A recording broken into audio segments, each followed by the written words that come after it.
Bom, vamos orar? Inclina sua cabeça, feche seus olhos e esteja em concordância comigo nessa oração. Amém? Senhor Jesus, eu oro, Pai, que nesse momento o Espírito Santo esteja ministrando toda pessoa que esteja ouvindo e vendo essas palavras e essa pregação. Jesus, eu te peço que o Senhor sonde cada coração, revele cada um a sua palavra e a sua vontade. Que os seus atributos sejam nossos, que os seus sentimentos sejam nossos e que seu caráter seja em nossos.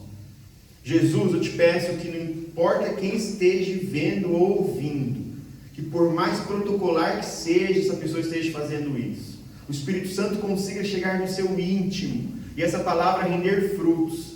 Jesus, que realmente ninguém passe despercebido de tudo que ocorrer aqui. O Senhor Jesus está no meio de nós, está próximo de todas as pessoas que estão vendo e escutando. Por isso eu peço, Jesus, que dentro de cada pessoa o Senhor plante da boa semente, ela frutifique, que sejamos transformados segundo a sua imagem e que venha o seu reino, em nome de Jesus. Diga amém. Glória a Deus. Um prazer estar com vocês. Falo de novo. O encontro de hoje, o tema se chama Até o Fim.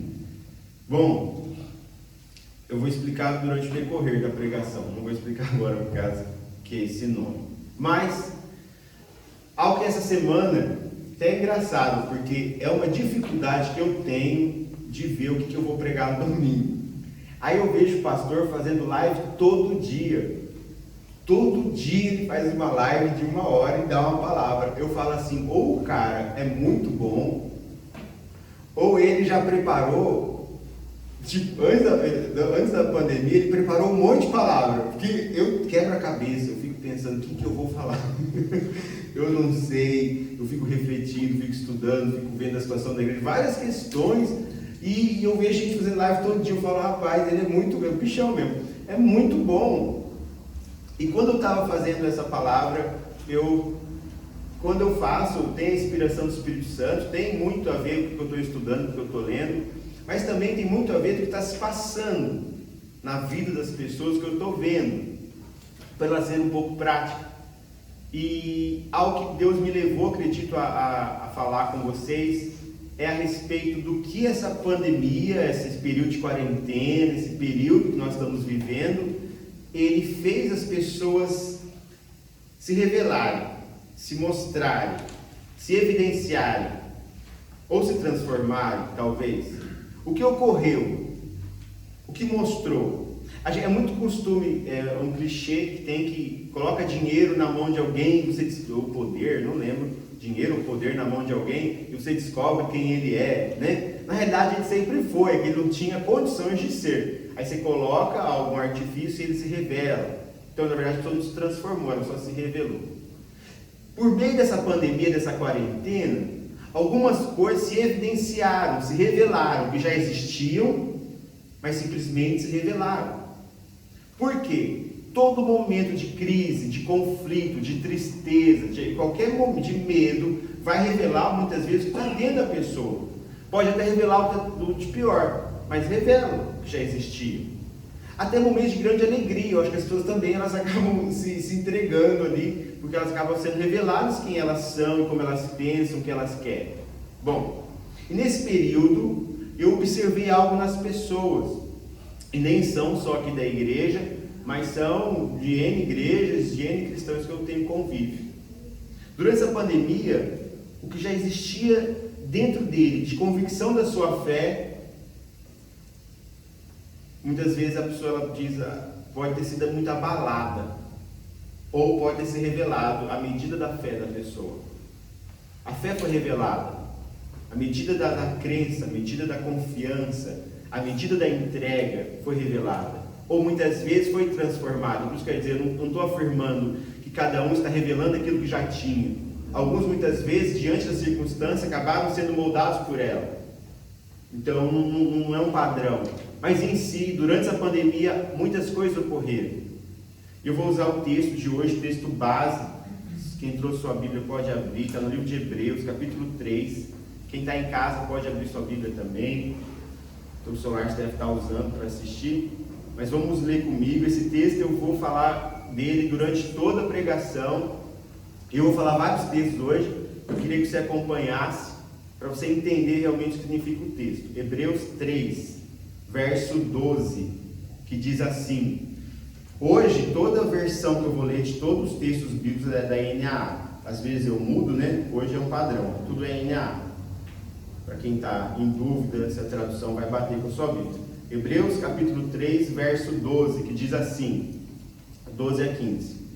Tenham cuidado, irmãos, para que nenhum de vocês tenha um coração mau e descrente, que se afaste do Deus vivo. Pelo contrário, animem uns aos outros todos os dias, durante o tempo que se chama hoje, a fim de que nenhum de vocês seja endurecido pelo engano do pecado. Porque temos nos tornado participantes de Cristo, se de fato guardarmos firmes até o fim a confiança que desde o princípio tivemos. Como se diz, hoje, se ouvirem a sua voz, não endureçam o coração como foi na rebelião. Bom, o texto é muito autoexplicativo, ele é muito simples, ele é muito óbvio, mas a gente ainda vai esmiuçá-lo, entendê-lo melhor. Ali, o autor de Hebreus diz que a gente deve perseverar até o fim a nossa fé em Cristo. Beleza, antes eu preciso fazer um adendo aqui. O que significa fé em Cristo? O que significa ter fé? A fé que nos traz salvação. O que significa crer em Jesus Cristo? O que significa? Parece muito óbvio. Não, eu creio em Jesus Cristo, eu creio que Ele é o Filho de Deus, creio que Ele morreu por mim, creio que Ele removeu o pecado do mundo, creio que graças ao sacrifício do Cordeiro, eu tenho salvação. Você pode acreditar nisso. Parece simples, mas não é uma realidade que nós vivemos. O Brasil existe uma cultura cristã muito forte, nós nascemos já cristãos, assim, não é errado, mas é entendido dessa forma. E muitas pessoas confundem fé em Jesus, fé em Deus, como se fosse um pensamento positivo, que tudo vai lhe ir bem. Muitas pessoas creem em Jesus Cristo como crer que as coisas vão passar, o que é de ruim, e aquilo que é de bom vai se multiplicar. Muitas pessoas têm o entendimento que crer em Jesus Cristo é a mesma coisa, e somente que crer que Deus vai abençoar seu casamento, sua família, sua casa, seu trabalho, seus planos. Muitas pessoas acreditam que crer em Jesus Cristo é apenas isso, somente isso, que você vai ver dias bons aqui na terra, que Deus vai mudar a sua sorte, que Deus vai te prosperar, que Deus vai te dar paz, alegria, somente. Só que isso é um equívoco. Isso é errado. Ter fé em Jesus Cristo é algo que nos transforma, é algo que nos dá um entendimento de relacionamento com Deus, é algo que faz nós mudarmos nossos relacionamentos, é algo que muda a nossa visão de mundo, é algo que transforma completamente quem nós somos, é aquilo que nós nos podemos nos tornar.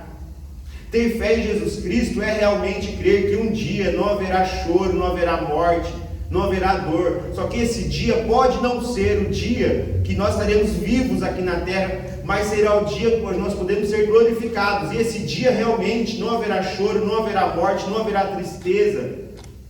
Esse sim, aí você pode crer que dias melhores virão, com certeza. Está dizendo que Deus ele não pode então transformar famílias, trabalhos e assim por diante? Lógico que pode. Mas se você acredita que o cristianismo te dá uma certeza disso, você está equivocado. É sério. Isso é vendido, se assim eu posso dizer. Isso é propagado. Só que tem pessoas que têm determinadas situações em suas vidas que elas começam a debater. Mas se isso é real, como é que ocorre isso na minha vida? Então eu não creio o suficiente. Ou que Deus não me ama. Isso é um grande equívoco. Talvez o povo cristão seja um dos povos que mais sofreram perseguições em todo o planeta, em toda a história. Pensa comigo, se o povo cristão, se os cristãos é o povo que mais foi perseguido durante toda a humanidade, qual é o sentido de crer que a fé em Jesus Cristo é simplesmente crer em dias melhores? Naturalmente, fisicamente. Não tem sentido. Pensa comigo. Crer em Jesus Cristo é muito superior do que simplesmente crer que no seu amanhã, na semana que vem, as coisas podem mudar e tudo ficar bem. Crer em Jesus Cristo é entender que mais de 2000 anos atrás, um judeu de 33 anos de idade morreu no seu lugar e no meu lugar para te dar vida eterna e um relacionamento com Deus hoje. Crer em Jesus Cristo significa que nós merecíamos a ira de Deus e ainda merecemos a ira de Deus. Só que a diferença é que hoje nós merecemos, só que essa ira ela vai sobre Cristo.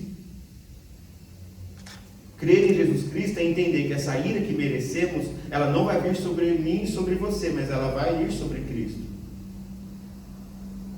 Crer em Jesus Cristo significa que por mais pecadores que somos, tentando não ser, nós teremos um advogado fiel, que tomará a sentença sobre ele. Crer em Jesus Cristo significa que alguém que mais do que amou, crer em Jesus Cristo é entender que alguém nos amou mais do que qualquer outra coisa, qualquer outra pessoa. Percebe que crer em Jesus Cristo não é crer simplesmente que na sua semana que vem, no seu ano seguinte, você vai ganhar mais, ou aquilo que você deseja vai acontecer na sua casa. Seu casamento vai melhorar, o seu casamento com seus filhos vai melhorar, o seu casamento vai melhorar. Está dizendo que isso aí não vai ocorrer? Não, estou dizendo que eu acredito que todas essas coisas possam ocorrer. Mas a fé em Jesus Cristo, ela não é somente isso. Ela é muito mais do que isso. Mesmo que nada dessas coisas ocorram, o Senhor permanece sendo Senhor. Jesus permanece sendo vivo. Jesus permanece sendo Rei sobre mim, sobre você e sobre tudo. Isso é ter fé em Cristo. Gera relacionamento com Deus, gera mudança de nossos comportamentos, gera mudança na forma de nós vermos o mundo, gera transformação pessoal. Não é um pensamento positivo, não é um cassino de investimento, de aposta, não é uma bolsa de investimento. Isso é fé. Bom, viu que mudou um pouquinho, né? Quantas pessoas estão dentro de uma igreja e alimentando uma fé simplesmente de dias melhores aqui na terra? Você conhece? Você conhece pessoas, se esses dias melhores não ocorrerem, a fé deles vai ser abalada? Você conhece pessoas que se a circunstância não for favorável e a vontade dela não for executada, a fé dela não vai ser abalada? Talvez essa pessoa não crê em Jesus Cristo, mas ela só tem um pensamento positivo alimentado na alma dela. E é um equívoco isso.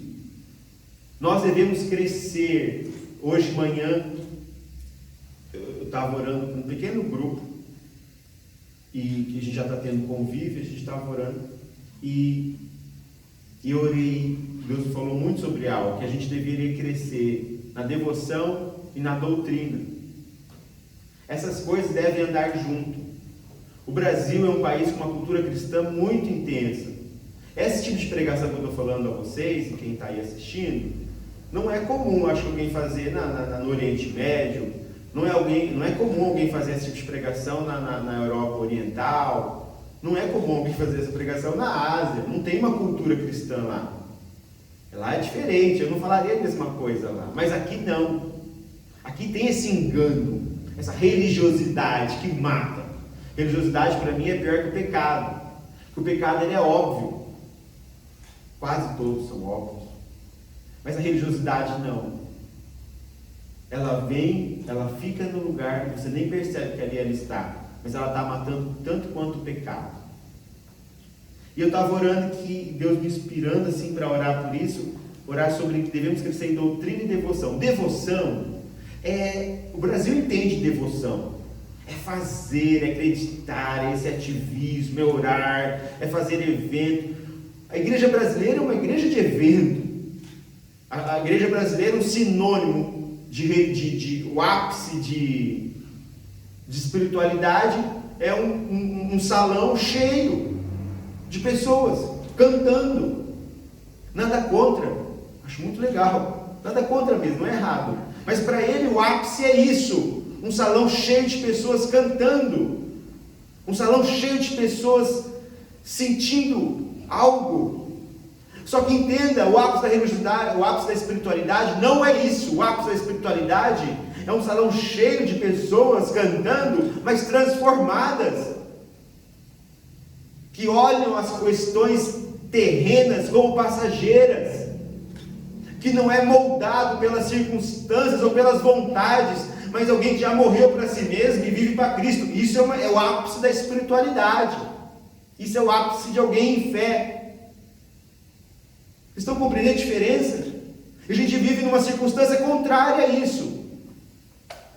Aqueles que estão aqui, eu peço que foquem aqui em mim.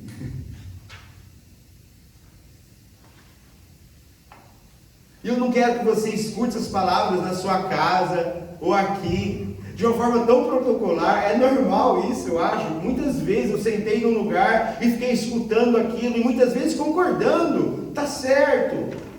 Só que eu nunca fiquei aplicando a mim. Quantas vezes já fiz isso? Eu acho que você também. Quando você sai na sua casa, está fazendo um monte de coisa e me ouvindo, pode continuar fazendo todas as coisas. Só que eu quero que você aplique. Será que eu sou essa pessoa que não tem a minha fé realmente fundamentada em Cristo, mas fundamentada em dias melhores? O autor de Hebreus diz que a gente deve manter a nossa fé. Bom, em João 16:33, eu vou meio rápido porque eu tenho um monte de texto para ler, então não vai dar tempo eu pedir para todo mundo abrir, tá? Então eu vou falando a referência e vou ler já. João 16:33 diz assim: falei essas coisas para que em mim vocês tenham paz. No mundo vocês passam por aflições, mas tenham coragem, eu venci o mundo. Pronto, Jesus falou que o cristão vai passar por aflição. O cristão vai passar por aflição. Como eu acabei de falar, o povo cristão talvez seja o povo que já foi mais perseguido durante toda a humanidade.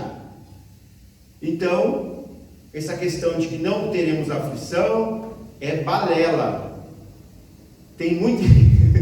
é brincadeira, mas tem muita igreja que fez muito ato profético ano passado, que 2020 seria o ano da transformação e da prosperidade.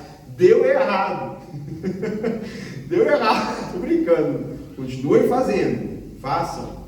Verdade, nada contra. Mas deu errado, já notou? 2020, o ano da prosperidade. Deu ruim. 2020, o ano da bênção. Deu ruim também. Verdade, isso aqui. Tem muitas pessoas que consideram que o ano está perdido. Eu declaro sobre a sua vida que não está perdido. Mas hoje a humanidade considera 2020 quase perdido. A recessão assolará todas as nações, menos a China. O resto, todo mundo. Então, não deu certo, né? Não sei. Eu lembro no último encontro que a gente teve aqui na igreja, ou foi o primeiro, ou o último, não lembro, acho que foi o último. Nós fizemos um papelzinho. Nós também temos nossos atos proféticos aqui. Nós fizemos um papelzinho que ali, só que em vez de nós escrevermos um papelzinho que nós desejaríamos em 2020, nós deixamos em branco e oramos. Se for da sua vontade, que ocorra. E nós iremos estar satisfeitos, alegres e felizes, indiferentemente ao que acontecer. Talvez, não sei se alguém já tinha tido essa experiência de fazer isso. Eu tinha meu papelzinho guardado, é que não está na minha Bíblia, eu estou sem minha Bíblia. Mas e nós deixamos em branco, que não importa o que ocorresse, nós ficaríamos satisfeitos e alegres nisso. Isso, eu não estou falando que é errado se desejar mudanças, transformações, prosperidade, bênçãos, deseje, isso é o reino dos céus aqui na terra. Mas, porém, não deseje só para você. Se você desejar só para você, aí é um equívoco. Quando você for desejar essas coisas, deseje para você e para os outros. E que esses outros não sejam aqueles que só moram na sua casa, que seja um coletivo maior. Aí sim é bíblico, esse reino dos céus aqui na terra, os céus na terra. Beleza? Só que tem um porém. O cristianismo, de fato, é nós entendermos que o que melhor nós já temos, está em Cristo, está em Deus. Bom, Jesus aqui diz que teremos aflição. Isso faz parte do cristianismo. Em Lucas 21, 16 a 19 diz assim: e vocês serão entregues até por seus próprios pais, irmãos, parentes e amigos, e eles matarão alguns de vocês. Todos odiarão vocês por causa do meu nome, mas não se perderá um só fio de cabelo da cabeça de vocês. É pela perseverança que vocês ganharão a sua alma. Ô louco! Graças a Deus a gente não vive essa circunstância, onde nossa própria família nos entrega à morte, porque nós cremos em Cristo. mas é uma circunstância comum em diversas regiões do planeta. Você percebe que Jesus está dizendo: teremos aflições. A pandemia não é uma aflição? O Dória proibindo o pessoal de São Paulo de andar muito não é uma aflição? Não é uma aflição muitas vezes você não poder sair como você saía, se reunir como se reunia, trabalhar como você trabalhava, ter suas finanças sendo assoladas, tendo medo enchendo a sua mente, vendo pessoas morrerem, ou muitas vezes tendo pessoas morrendo da sua família por causa desse vírus. Isso não é uma aflição? Ou muitas vezes essa aflição, comparada com essas, é ínfima, mas a aflição simplesmente de não estarmos reunidos como corpo é uma aflição pequena, mas é. Jesus disse que nós teremos, ele até citou exemplos de aflições muito mais profundas e drásticas. Agora a minha pergunta a você é: a sua fé resiste a essas aflições? A sua fé resiste a crises financeiras? A sua fé vai resistir a crises familiares? A sua fé vai resistir ao mundanismo? A sua fé vai resistir à covardia? A sua fé vai resistir ao abandono? A sua fé vai resistir à rejeição? A sua fé vai resistir a essas coisas? Essa é a pergunta de hoje. Só ela. A sua fé vai resistir ao secularismo? A sua fé vai resistir a uma amizade? A sua fé, ela vai resistir a tudo isso? Tem pessoas que uma crise financeira tem um poder avassalador de destruir completamente a fé. Lembrando que fé é aquilo que a gente conversou, que está fundamentada em Cristo, tá? Só para vocês lembrarem. Já notou que as pessoas elas têm uma mania, todo mundo fala: não, fé é isso, crer em Jesus Cristo. Só que na prática não é isso, na prática é crer em dias melhores. Tem pessoas que uma crise familiar, ela é tão forte, que tudo se perde. Todo empenho, toda entrega, todo amor a Deus é rejeitado, é abandonado. Porque não ocorreu o que a pessoa queria que ocorresse em sua casa. Não ocorreu o que a pessoa queria que ocorresse em suas finanças. Não ocorreu o que a pessoa planejava. Aquilo tem poder avassalador de destruir a fé. Tem pessoas vivendo a pandemia e a fé delas tem sido dilaceradas, tem sido açoitadas. Sabiam? Elas não têm resistido. Infelizmente, não é uma vontade, infelizmente, porque isso aí não é nem da vontade de Deus, quem dirá minha. Infelizmente, muitas pessoas ficarão no caminho. Quantas pessoas você conhece que declararam uma fé inicialmente, mas ficaram pelo caminho? Quantas? Infelizmente, muitos vão ficar. Muitos vão ficar. Chuto eu que a maioria ainda. Só que todas elas têm uma justificativa de ficar pelo caminho. A justificativa é ou uma circunstância que ela vive, ou outras pessoas, bem comum, ou a igreja, instituição mesmo, ou elas mesmas. Todas as pessoas que ficaram pelo caminho têm uma justificativa. Elas só escolhem o que é, mas elas têm. Agora eu te pergunto, será que essa justificativa que ela tem justifica ela rejeitar a Cristo? Por mais real e verdade que seja, é justo essa rejeição? É justo você estar financeiramente quebrado, é justo sua família não estar bem, é justo vir uma questão de saúde física, é justo medo te assolar, é justo alguém te trair, te rejeitar ou te abandonar, é justo uma igreja errar contigo e você abandonar Jesus por isso? Se responda. Eu só te peço isso, responda isso. É justo? Não vejo sentido, porque se você encontrar sentido, você não entendeu o que Cristo fez. Aí a tua fé não era uma fé, era um pensamento positivo. Inconsistência dessa fé é resultado da falta de conhecimento bíblico e de Deus. Presta atenção.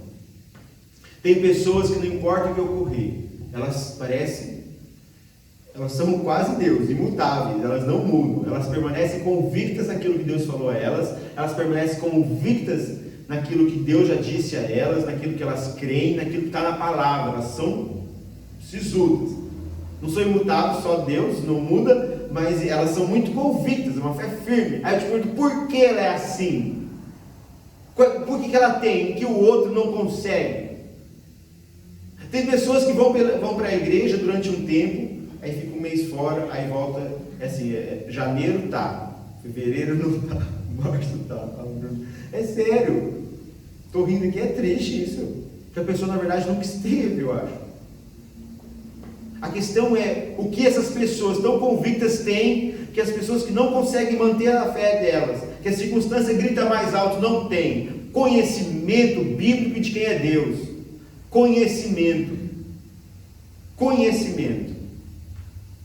Em geral, as pessoas que não têm, elas costumam terceirizar as coisas. Como assim? Por exemplo, muitas pessoas me enxergam aqui na igreja e elas têm esse pensamento. O Pedro que está falando lá, ele deve conhecer, ele deve ler a Bíblia, ele deve orar, ele deve saber das paradas, tal. O Pedro, ou lá nos pequenos secretos, eles olham assim, o facilitador, esse tem, né, que buscar conhecer um pouco, orar, fazer um plano de leitura. Eu não. É um equívoco isso. É um equívoco. Todos nós somos sacerdotes diante a Deus. Todos nós temos um ministério diante a Deus. Pode ser diferente, pode ser funções diferentes, pode ser atribuições diferentes, pode ser capacitações diferentes. E são diferentes. Mas todos diante a Deus temos que ser cheios de Espírito Santo, cheios de temor, de sabedoria e conhecimento. Não importa. Tem pessoas que olham assim, não, o cara é padre, o cara é pastor, ele tem que entender, ele tem que saber. Não, meu irmão, ele tem, e você também. Mas eu não vou ocupar a função dele. Mas quem está perguntando? É indiferente. Por isso que cria uma grande pessoa, um monte de gente que não consegue sustentar a fé delas. Porque elas ficam terceirizando as coisas. É o outro que faz, é o outro que ora. Aqui na nossa igreja nós não temos aquele chamado círculo de oração. Eu sou totalmente contrário. Pode ser um pouco estranho, mas eu sou contrário. As igrejas terem um círculo de oração, uma equipe de intercessão ou oração. Sabe por quê? Todos devemos participar de qualquer situação de oração ou intercessão. Paulo é bem claro que ele estava querendo que os homens fossem exemplos de oração e as mulheres exemplos de boas obras. Já notou que as igrejas normalmente é cheio de mulher o círculo de oração, né? É só mulher, é coisa de mulher orar, né? Homem não. Biblicamente Paulo fala para o homem orar e para a mulher ser exemplo em boas obras. E aí? Eu não acredito muito nesses círculos porque eu acho que eles são muito fechados, como se eles fossem o motor e a gente está ali em cima, mas eles que orem, eles que busquem relacionamento com Deus. É equivocado. Todos nós devemos. Todos nós, sem comparações, sem nada, mas todos nós devemos buscar relacionamento com Deus, buscar conhecer, ler a Bíblia, conhecer mais a Deus, estudar a palavra. Isso vai manter nossa fé firme e constante. A gente deve participar ouvir os sermões, participar das programações da igreja. Só que tem pessoas que elas escutam sermões, participam das programações, estão lá simplesmente para... Primeiro, é errado, tem comunhão. Lembra isso da cultura cristã? Igreja é legal que você tem amigos, tem pessoas, né? Meu irmão, é muito mais que isso. Legal, amigos, comunhão, mas beleza, mas isso nunca foi o primordial. Nunca foi.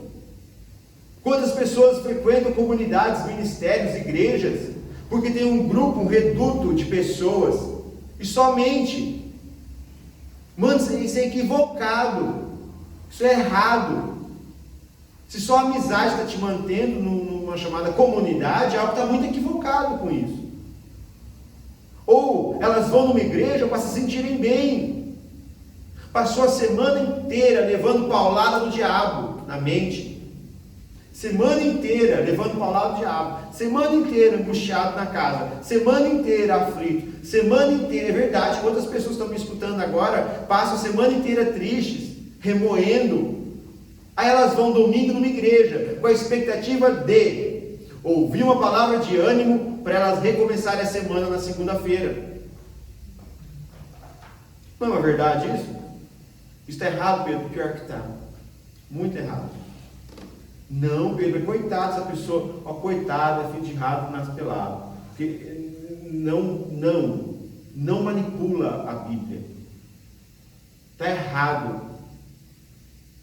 Por que está errado? Ela não devia esperar até domingo para ouvir o Senhor falando com ela, só com o entendimento que vai vir uma nova semana, que ela vai ter um fôlego. Deus não quer que você fique vivendo de fôlegos e fôlegos. Acabou meu fôlego, preciso de outro. Isso aí não é vida. Por isso que é necessário nós envolvermos na igreja como igreja de fato, não simplesmente como um compromisso dominical.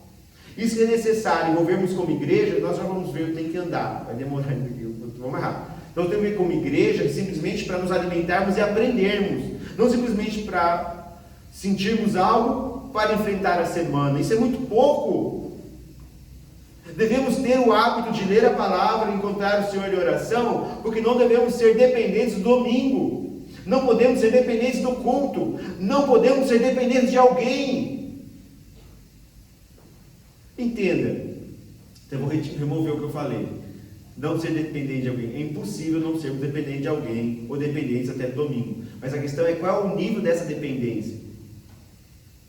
Tem pessoas que são extremamente dependentes.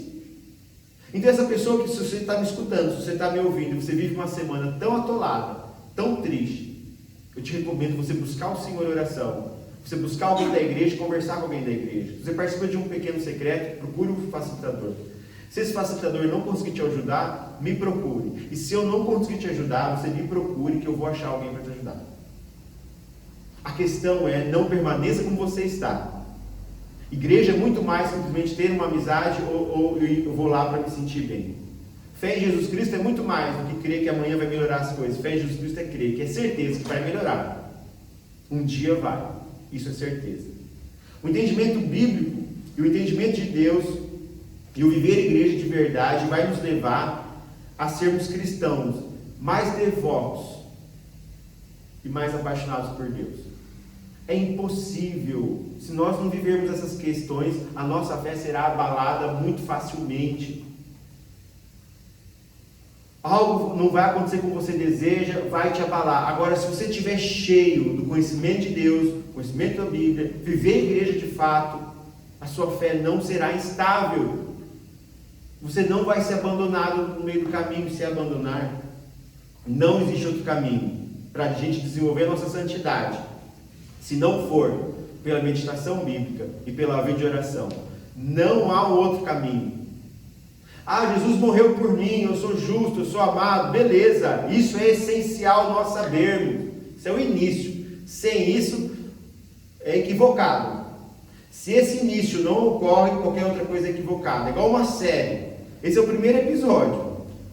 Se você não entender a justificação em Cristo, não entender o amor de Deus por você naquela cruz, não entender a entrega de Jesus Cristo como uma entrega de Deus a você, o segundo, terceiro, quarto episódio da série, você não vai entender nada, você vai agir muito errado. Só que esse é só o primeiro, ainda tem toda uma série para assistir, para viver. O que significa? Santidade não virá se não estiver sendo alimentada por uma vida de oração e de meditação bíblica. Não é simplesmente pelo entendimento da justificação que vai atrair a santidade a você. Muitos demonstram ter essa dependência exagerada do prédio da igreja, pelos seus compromissos da igreja, pelos líderes da igreja, por pastores da igreja. Quantas pessoas? Tem gente que eu acho que tem pastor que se morre, eu fico pensando, meu Deus, e é muito errado. Se ele morre, eu acho que 20% da igreja desvia. Isso é absurdo. Isso é absurdo. Uma dependência tão maligna, desastrosa, do inferno. Entenda, eu não estou tirando toda e qualquer dependência. Somos dependentes sim um dos outros. É impossível não sermos, porque se a gente se relaciona, a gente é dependente. Mas essa é uma dependência tão profunda que ela é maligna. Tem pessoas que não estão vivendo os cultos presenciais como antes, e isso as afetaram de uma forma tão desastrosa, que elas estão abandonando a sua fé. Tem pessoas que, por não viverem pequeno secreto ali presencialmente toda semana, elas estão abandonando a sua fé.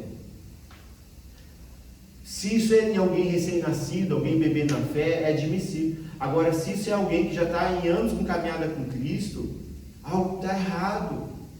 Não é correto. Nós não dependemos sumariamente desse prédio. Ninguém depende de mim exclusivamente. A gente deve manter nosso relacionamento e conhecimento de Deus constante em desenvolvimento. Não tem sentido, é maligno.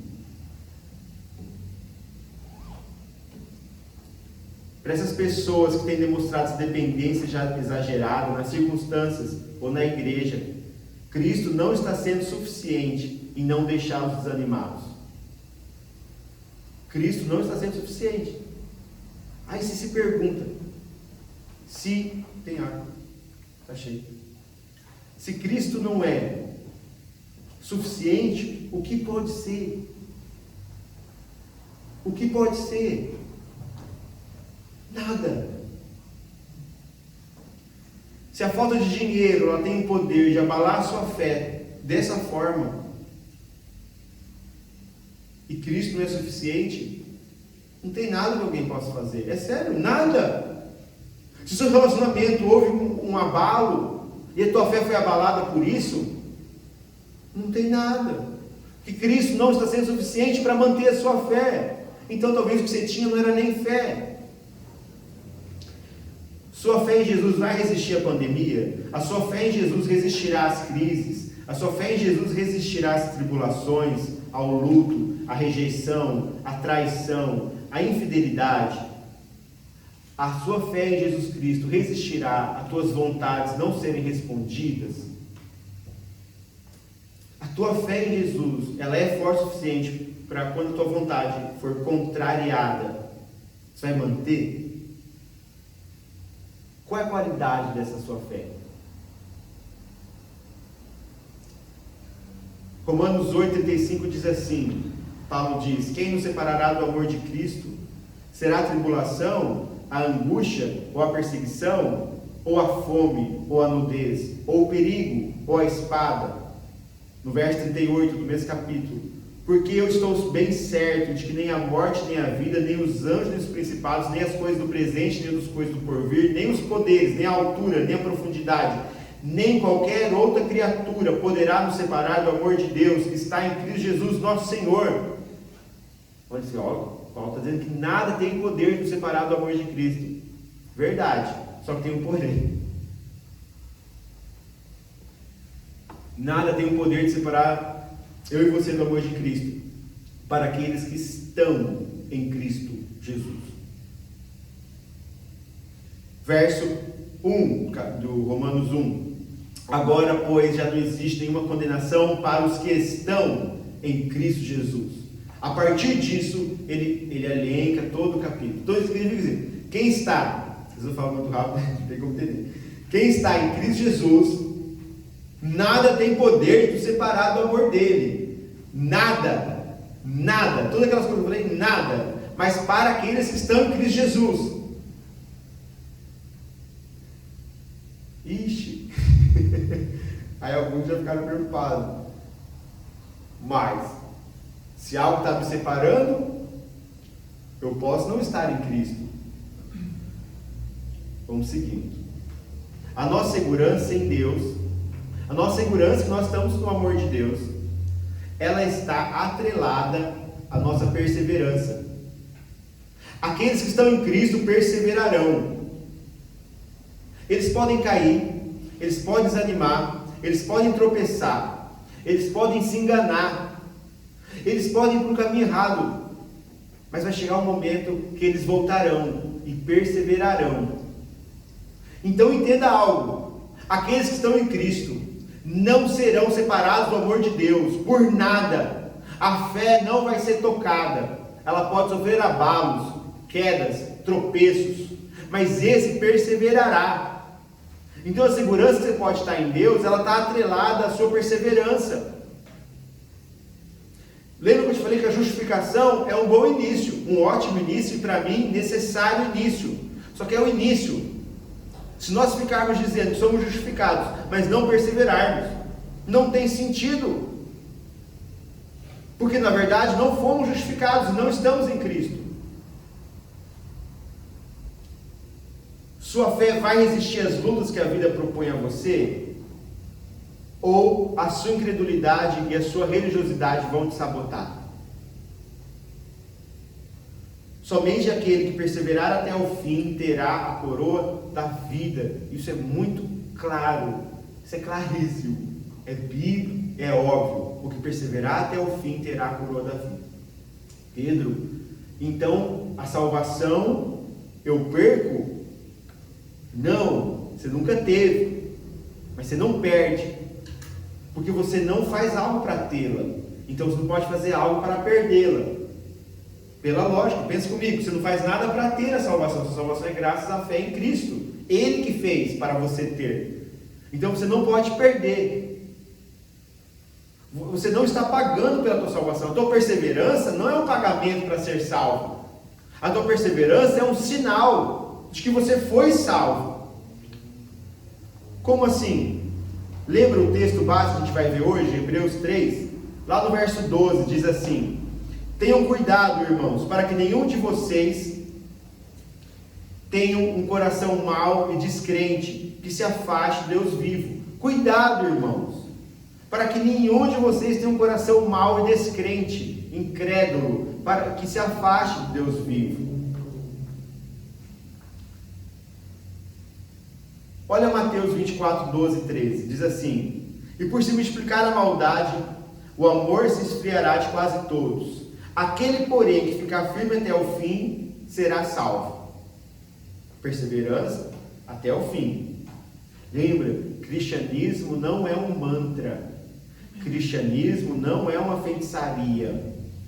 Cristianismo não é isso. Cristianismo é uma fé viva e aplicável.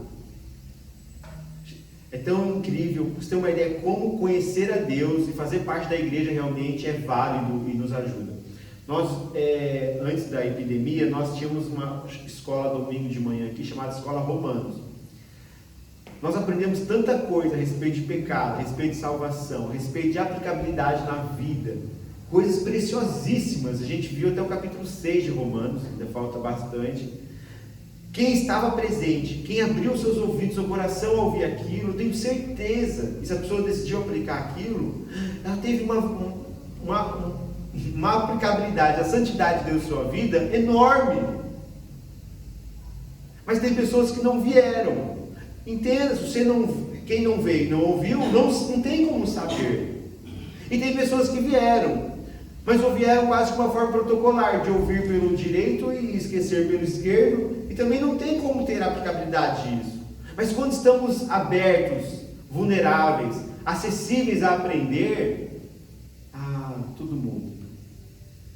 Às vezes você está dizendo a circunstância do abandonar a fé não é uma circunstância financeira, familiar, não é um medo, não é uma pessoa, não é uma igreja. Talvez você esteja pensando, a circunstância do abandonar a minha fé sou eu mesmo. Sou eu mesmo, o meu pecado, a minha falha, a minha limitação. Tenho certeza que tem gente pensando assim.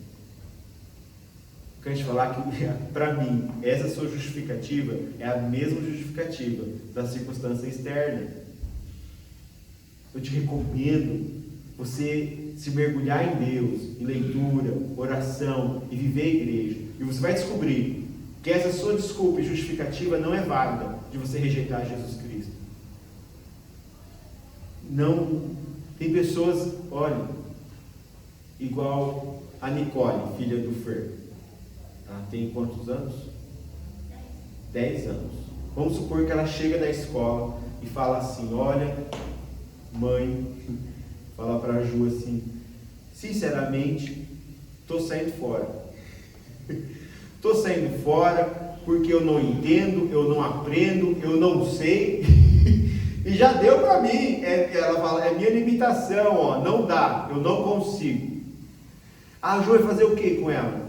Verdade, filho, você não dá mesmo, hein? Sai fora. Não! Não, você vai, tem como sim. Você que não está vendo. É a mesma coisa quando alguém diz para mim, eu estou abandonando minha fé se abala por minha causa. É a mesma coisa, eu estou dizendo, não, meu irmão, calma. Entenda, se foi eu abandono o seu, é porque você quis. Porque eu estou aqui para te ajudar. E para você não ser necessário você abandonar a sua fé. Porque tem como. Isso é viver a igreja de fato. É não caminhar sozinho. É entender que alguém pode te ajudar. Então isso não é justificativa, em nenhum momento. A fé verdadeira, ela transforma quem nós somos, o que nós fazemos. A fé é real, é o chamado de Deus para a gente perseverar. Como eu falei, é necessário até o fim haver essa perseverança. Em Salmo 119, versículo 33, ensina-me, Senhor, o caminho dos teus decretos, e eu sigarei até o fim. Marcos 13 diz, todos odiarão vocês por causa do meu nome, aquele porém que ficar firme até o fim, esse será salvo. 1 Coríntios 1:8, ele também os confirmará até o fim, para que vocês sejam irrepreensíveis no dia do nosso Senhor Jesus Cristo, até o fim. A perseverança é um chamado de Cristo para todos, não é uma opção. Aquele que não perseverar, ele está revelando que não está em Cristo. Deus não apenas deseja que você apenas inicie uma vida com Ele, mas Ele deseja que você finalize, combate o bom combate, e persevere até o fim dos seus dias. Então não é uma circunstância, é toda uma vida. Persevere. Não importa se é um problema, se é um desafio, uma rejeição, uma infidelidade, lutas, com certeza iremos viver mesmo com todas essas coisas. Persevere a sua fé. Tem um texto que eu gosto muito, os discípulos iriam tirar um demônio, o demônio não saiu, e aí eles chegaram a Cristo e disseram assim, Jesus, não sai o demônio. Aí Jesus fala para eles, aí esse demônio aí, a casca é grossa, só sai com oração e com jejum. Beleza. Por que eu acho esse texto interessante? Eu não consegui aquilo que eu queria. Por isso, eu insisti. Eu fui até Cristo. Talvez ninguém olhe esse texto dessa forma. Eu nem vou falar aqui de jejum, de oração, que aquilo era uma falta de fé, e etc. Mas o que eu acho incrível é, aquilo que eu desejava não ocorreu, e por isso eu fui até Cristo e insisti, eu perseverei, mas eu preciso que saia. Estão percebendo? Esse é o chamado de Deus para a gente, que a gente persevere. Então, se a fé que confessamos, se de fato é verdadeira, precisa ser confirmada com o tempo. O tempo confirma as coisas, e confirma a fé também. Os que verdadeiramente creem vão se tornando cada vez melhores quando passarem pelas provações. Eles vão se tornando maduros. Lembra, salvação é começar, perseverar e terminar. Começar, perseverar e terminar. Hebreus 3,13, o segundo versículo de hoje, do texto base. Pelo contrário, animem uns aos outros todos os dias, durante o tempo que se chama hoje, a fim de que nenhum de vocês seja endurecido pelo engano do pecado. Animem-se uns aos outros todos os dias. Muitos vão se tornando endurecidos com o tempo, mas a solução para isso não é correr dos outros crentes. Quando as dificuldades vêm, a circunstância vem, a tua fé é abalada, qual que é a solução? Ficar próximo um dos outros. Ali o autor de Hebreus diz, anime-se uns aos outros. É o poder da igreja. Quem caminha sozinho abandonará a sua fé. Quem caminha sozinho, dependendo da circunstância, vai abandonar. Quem acredita que tem ideias e conceitos simplesmente seus e deve permanecer sisudo com isso, vai abandonar a fé. Deus criou a igreja para auxiliarmos nós mesmos. Animem-se uns aos outros. Por isso que igreja não deve ser algo como frequentar um culto de domingo, mas deve ser algo de pertencer. Relacionamentos devem ser arraigados, fortificados. afincados. Amizades reais e intencionais devem ocorrer. Vulnerabilidade para uns com os outros. Isso é ser igreja. Porque se não for, é torcida organizada. Vai, torce, grita e vai para casa. E não é isso, igreja. Somos instrumentos um para os outros de encorajamento e a perseverança. A igreja secreta ela é uma igreja extremamente cheia de pecadores. É complicado aqui. Talvez nós sejamos um dos piores. É complicado aqui mesmo. Aqui o negócio é forte. Mas é o lugar que a gente se encoraja. Não somos melhores, então não pode falar que a gente é pior, talvez. Mas entenda, aqui é o lugar que nós nos encorajamos. Eu gosto de ver os pequenos secretos que há um envolvimento real, porque eu vejo tão lindo aquele encorajamento que um tem para com o outro. É tão lindo o pequeno secreto, você vê alguém falando um pouco da sua vida e você não tem coragem de falar, mas aquilo que está acontecendo com o outro, está acontecendo com você. E aquilo começa a te incentivar, te encorajar. Olha, eu vivi isso, estou vivendo isso. Às vezes você tem nem coragem de dizer, mas o outro irmão ou irmã está dizendo. Isso é ser igreja. No ambiente da igreja a gente vive esse encorajamento. E eu posso fazer uma semelhança à igreja aos seus lares. Sabe, eu acredito que se há na igreja, há numa casa. Que a igreja é uma casa de oração, não é? Então se a igreja é uma casa, a sua casa também é uma casa. O que significa? Marido, incentive a sua esposa ao serviço, ao ministério, à leitura, à oração, ao envolvimento. Esposa, incentive o seu marido ao ministério, ao serviço, à oração. Encoraje-a. Pais para os filhos, filhos para os pais, encorajam-os. Tem gente que acha que é só na igreja que deve ser feito isso, é equivocado. Existe uma responsabilidade minha e sua dentro de nossas casas, para nós incentivarmos e encorajarmos quem mora ali conosco, a vivermos uma fé mais intensa. Marido, para de atar a sua mulher, deixa ela participar, deixa ela, vai. Mulher, seja sábia, não fica limitando o seu marido, ou ciúmes, ou qualquer outra coisa que você possa imaginar. Ele não é seu e ela não é sua, são de Deus. Nos filhos é muito comum que os filhos ou levam salvação para a sua casa, ou são os pais que levam salvação. Aí inicialmente a gente evangeliza, só que depois de evangelizar, eles param. Não, continua, encorajem-os. Por que você desistiu deles? Já conhece Jesus? Meu irmão, beleza, você também. Eu estou falando tudo isso aqui e você já conhece Jesus. Eu estou te encorajando a ser melhor, com a melhor qualidade da sua fé. Sabia que quando eu comecei uma célula, eu comecei a ler a Bíblia muito mesmo, e orar bastante. Por quê? Eu entendia que eu tinha que saber e conhecer para encorajar alguém a saber e conhecer. Senão não teria munição, não teria material para isso. É sério.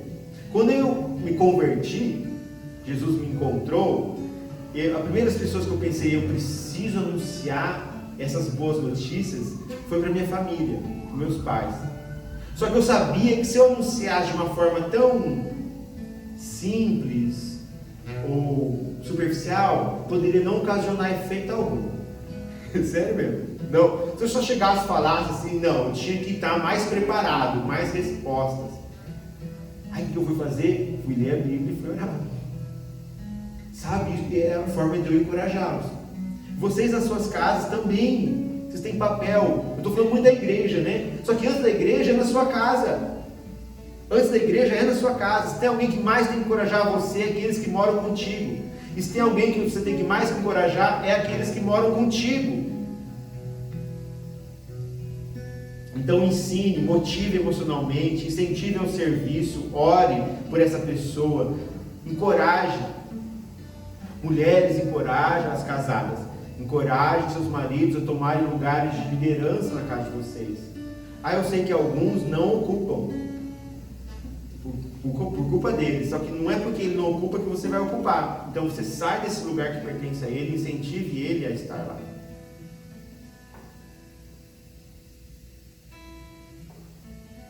pais é a mesma forma. E se os filhos estão me ouvindo, têm um entendimento mais profundo de Deus, por que você está limitando seus pais ao conhecimento que eles já têm? Encoraje-os. Hebreus 3,14, porque temos nos tornado participantes de Cristo, se de fato guardarmos firmes até o fim a confiança que desde o início tivemos. Porque temos nos tornado participantes de Cristo, se de fato guardarmos firmes até o fim. Até o fim. A confiança que temos desde o princípio. Resume bem o que a gente está conversando aqui. Perseverar até o fim não é determinando a nossa salvação. Você não paga pela tua salvação, mas prova que você nasceu de novo. Não podemos perder a salvação. Em 1 João 2,19 diz assim: eles saíram do nosso meio, mas não eram do nosso meio, porque se tivessem sido dos nossos, teriam permanecido conosco, mas eles se foram para que ficasse manifesto que nenhum deles é dos nossos. Eu tenho um temor desse texto que você não faz ideia. É sério. Eu não sei vocês, mas eu tive crises minhas com Deus, de eu ficar me indagando, será que eu nasci de novo? É verdade, eu estava muito preocupado, muito tempo. Nossa, toda hora às vezes eu fico um pouco preocupado, mas antigamente eu fiquei muito preocupado, porque eu não via uma santidade que eu estipulei para mim, porque eu não via uma fé com qualidade tão boa como eu estipulei para mim. Aí a minha meta não era batida, e eu ficava meio pensativo, assim, será que eu nasci? Eu ficava muito triste, verdade, ficava muito receoso, porque se eu não nasci de novo, eu iria abandonar no meio do caminho tudo. É questão de tempo. E eu ficava pensando e orando, até que um dia eu procurei muita gente para conversar sobre isso, mas um dia Deus falou assim comigo. É que as pessoas falam, a gente às vezes não escuta. Se você se preocupa com isso, você nasceu de novo. Porque você já estava preocupado. E aquilo que eu estava passando era um tropeço, era um desvaneio, era um cansaço. E ocorre durante a caminhada. Ocorre. Mas se você é preocupado que você nasceu de novo ou não, eu queria te falar, você nasceu. Quem não nasceu, que não está se importando. Quem está abandonando sua fé e não está se importando. Esse realmente não ouve. Então isso não é sobre tropeço, desânimo, mas é sobre endurecer o coração a tal ponto de rejeitar a vontade de Deus. É muito mais grave, é muito mais intenso isso. Tem uma frase do Spurgeon que diz assim: cristãos temporários não são cristãos. Quem quer tirar férias desse serviço divino nunca entrou nele. Cristãos temporários não são cristãos. Quem deseja tirar férias desse serviço divino nunca entrou nele. Ele resume muito bem tudo. Então, se você está ouvindo a voz de Deus, não endureça seu coração. Não permita ser tomado pelo engano do pecado ou das más circunstâncias. Não permita-se isso. Viva realmente a igreja para ser encorajado e encorajar pessoas com palavras, gestos. Quando nós ofertamos, contribuímos, é um encorajamento. Quando nós falamos com alguém, abraçamos alguém, estamos próximos de alguém, mandando uma mensagem, qualquer coisa, é encorajamento. Sabe o que me encoraja na igreja? É sério, me encoraja mesmo. Quando eu estou fazendo uma live, quando está tendo a live da igreja, alguém está assistindo. Aquilo me encoraja, sabendo que estão acompanhando, me encoraja muito. Me encoraja quando alguém me conta, Pedro, assisti o encontro e foi assim, assim. Pode falar que não gostou, mas me encoraja. Me encoraja tanto ouvir um feedback, é sério. Me encoraja tanto ouvir um testemunho que está acontecendo na vida de alguém. Eu adoro ouvir. Me encoraja essas coisas. Tem cada coisa que as pessoas me contam que é engraçado. Mas me encoraja. Esses dias uma pessoa mandou uma mensagem assim. Entendo, não tem nem o que eu responder para a pessoa. Eu só mandei um emoji. Não tinha respondido, mas a pessoa mandou assim: Pedro, eu estou aqui para agradecer, porque a mensagem que você falou, eu não lembro agora a mensagem exatamente, mas a mensagem que você falou era na casa de oração, naquela série. Ela é muito do que eu acredito, obrigado. aquilo tem um poder de me encorajar de tal forma que você não imagina. Por eu ter lido aquela mensagem, eu fiz essa. Entende? Para mim isso é muito coisa, eu não sabia o que fazer no dia. Mas quando aquilo me deu um start, todos nós precisamos sermos encorajados e encorajar. Isso é função da igreja, isso é função de nossas casas, nossas famílias. Só assim a nossa fé será sustentada e cada vez mais a qualidade dela irá melhorar. Então busque viver a igreja, busque ver a igreja da sua casa. Busque ler a Bíblia, busque orar todos os dias. Não troque isso, seja disciplinado, faça chorando, mas faça. Sou bem sincero, eu não sou aqui de forçar ninguém a fazer nada, de obrigar nada, não sou desses. Mas a sua leitura bíblica e a sua oração, você tem que lidar como uma obrigação diária.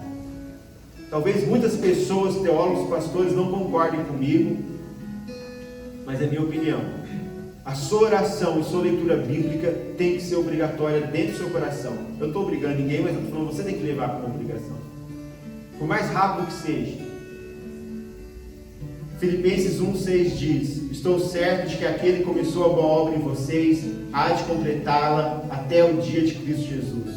Romanos 8,30: e aos que predestinou, a esse também chamou, e aos que chamou, a esses também justificou, e aos que justificou, a esses também glorificou.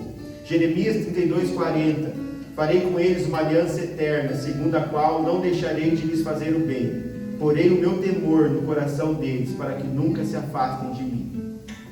Essa aliança foi feita a partir de Cristo Jesus naquela cruz. Ali Deus fez uma nova aliança com o homem. E foi essa aliança que Jeremias profetizou muito tempo antes. A aliança que Deus tem comigo, Deus tem com você. Ele morreu por mim, morreu por você, pelos nossos pecados. Pagou o preço que tinha que ser pago. Vai tomar todo o cálice da ira que Deus vai vir sobre você, vai sobre ele. E foi sobre ele. Graças a isso nós perseveraremos. Graças a esse amor infalível de Deus, imensurável, indescritível. É graças a isso. Meu convite a você é que, se o seu coração está enrijecido e duro, que você não aceite isso. Você não aceite. Esse tipo dessas palavras não são muito como a escola Romanos, que a gente aprende, armazena e tenta cultivar para sempre. Esse tipo dessas palavras são aqueles que a gente tem que ouvir constantemente, para sermos incentivados a não endurecermos nosso coração e se voltarmos ao Senhor. Amém? Queria que você colocasse de pé, aqueles que estão aqui presentes, aqueles que estão nas suas casas, eu peço que você feche seus olhos, no lugar que você estiver.